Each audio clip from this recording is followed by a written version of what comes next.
Hey guys, welcome back to yet another interesting video of Quick Guide, and in this video I'm going to show you how to export your products from Snapedit. So without any further ado, let's dive right into this exciting video. Now, in order to export your final product from Snapedit, you just simply have to go into the Snapedit application. In my case, I'm opening a project in order to demo. For that, I'll select this image of mine and then I'll customize this image a little bit at very first. For example, I'm changing the contrast into here and then tap into done button.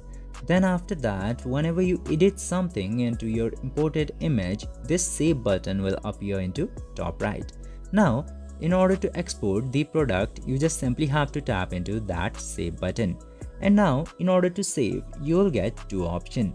The first one is save without ads, for which you will need the pro version of Snapedit, or the second one is to save watch ads, and that one is free, but you have to watch ad before the image gets saved. Just simply choose any of the suitable option for you.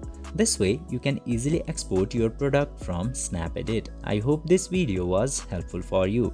If yes, don't forget to like, share and subscribe to the channel to never miss another update. Thank you for watching the video.